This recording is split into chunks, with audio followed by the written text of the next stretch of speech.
Hi everyone, this is Kona, and I'm going to talk through what you need to be doing for week 10. So here's week 10. So to start with our week 10 information, which I'll be adding this video. For your study resources, we've got hypothesis testing with a mean, the notes, and then a worksheet with some example problems. And I've got both videos here. This video just hasn't finished loading. You will be using the probability calculator, and then you should also read the section 4.1 from the textbook. And all of this will help mostly with the quiz for this week, and a little bit also with some of the other assignments, but a lot of this is just for the quiz for this week. So for assignments, we've got discussion 10, collecting the numerical data.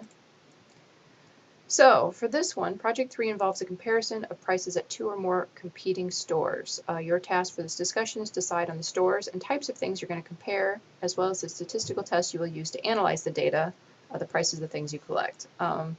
So why are you doing this? Well, because it's really important to collect the data in a certain way, and that will have to do with which test you're going to use.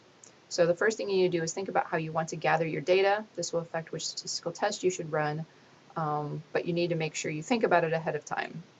So your different options are, if you're going to use 2 stores and have a shopping list that you're looking for the exact same item. So in this case, you're looking for 100% the exact same item. So whether it's a certain brand of yogurt and the same size and the same type at both stores, whether it's you're going to use the same type of ketchup, the same whatever, the items would have to be completely identical, same brand, same size, same everything. If you do that, so you're looking at 2 different stores, exact same items, you would be doing a paired samples t-test. All right. If you're going to use more than 2 stores, or if you're also going to be maybe not picking exactly identical items, so similar items. So maybe you just want to know what's cheaper, whether ketchup is cheaper at store A or store B. And it doesn't necessarily have to be Heinz. It could maybe be the generic version of both. Maybe you're just going to look for the cheapest ketchup, but you were going to keep the size comparable, so around the same medium size or regular average size. That would be a 2-sample t-test. So that would be 2 stores. If you get to where you're using 3 or more stores, that's where you get into the one-way ANOVA for this. So if your prices are kind of similar, but they're not identical items, we're talking 2-sample t-test. If you're using 3 or more stores, the one-way ANOVA, and there's more information here. If you do that, then you need to keep your items similarly priced. So this would be like if you want to shoot for maybe $4 for grocery items or $40 for tools. So that means you want to look for all of your items at the grocery store are all around $4. They don't all have to be exactly $4, but you don't want a huge amount of variability in that $4, otherwise it will throw off all of your data collection. Or it could be $40 and you go look at tools, and so all the tools have to be around $40. And also, I don't have it here, but you will need to find between 20 and 25 items. So if that helps you in your thinking, you will end up finding 20 to 25 items. So for your initial post, based on the information above, decide the following and write it up for your initial discussion. So which stores are you using? What type of merchandise? Just general description.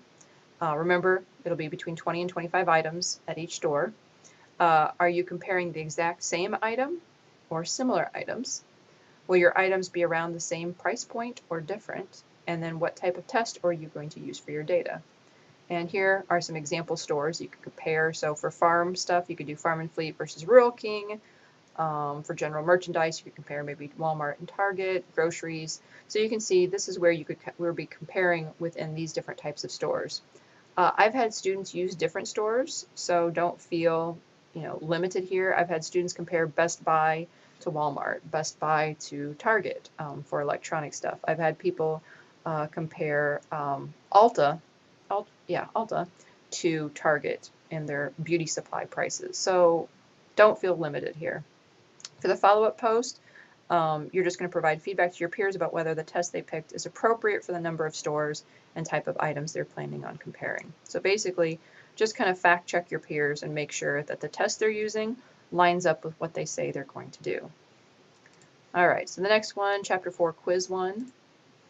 For that one, you're going to be just doing standard error, test statistic, margin of error, and the confidence interval limits. And we're not really doing margin of error, other than margin of error is included in the confidence interval limit formula. But you will be doing some different problems with that. And all of the stuff over here in the study resources should help prepare you so that this quiz should be totally easy, no problem for you. So the next assignment, the Project 2 final project. So your final project is due. Please pay attention. Here's everything that you need. So make sure you have all of this stuff for your final project. A lot of this we've already worked on and you've already been graded on. So go back, make sure you read my feedback and you make those changes.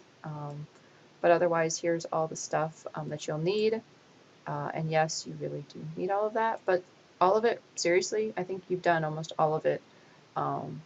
Instead, maybe title page abstract. I mean, some of the big stuff is already done. You might have to do some little stuff. Also, check out the Project 2 rubric. It's 150 points for this assignment, and this is exactly how I'm grading. So, you know, if you don't do a conclusion, you're automatically losing 30 points. If you don't have references, automatic 8. No mini tab output, you're losing 12. So look through here and see that this is exactly how I'm grading. Quality will be obviously graded differently. So just because you have a conclusion doesn't mean you're getting 30 points. It just means you could get up to 30 points, but it has to be high quality.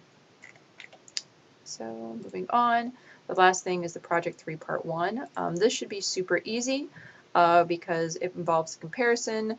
So based on what you came up with discussion 10, the collecting your world data, so based on this discussion right here, you're going to take kind of what you already planned and answer the questions below. And this is really important. This piece is because you're going to we're going to use this to prepare you to actually collect your data next week. So don't go collect your data until you've gotten feedback from me on this assignment, because maybe I'll tell you this isn't quite right, and then you would have already collected your data and it will be wrong. So please let me give you feedback on Monday about this information. As soon as I green light and say go for it, do it, you can go collect your data, but let me give you the green light first on this one. So the questions you have to answer are, what stores are you using and what types of merchandise? So this is pretty much the same that you had to answer for the discussion. You need 20 to 25 items that you're comparing.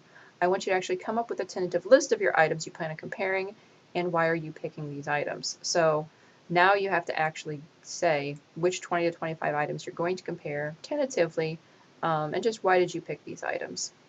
Also keep in mind that if your items need to be similarly priced, that you're not saying, well, I'm going to do steak that might be like $12 or $15, and then I'm going to do a thing of yogurt for $1. So remember, if you're doing the paired sample, you can do that. If you're doing the independent or the ANOVA, you need to keep them closer in price. Are you comparing the exact same items or similar items? Will you take the lowest price or the regular price? What about stores that offer discounts with a shopping card? Which price are you going to take? Will your items be around the same price point or different? And what type of test you're going to use for your data, and just explain why. So most of this is just kind of adding a little bit more. It's just giving some more detail to what you already did in the discussion for this week. And that is it. There's everything you need to do for week 10. We're getting closer and closer to the end. And if you have any questions or you need something, let me know.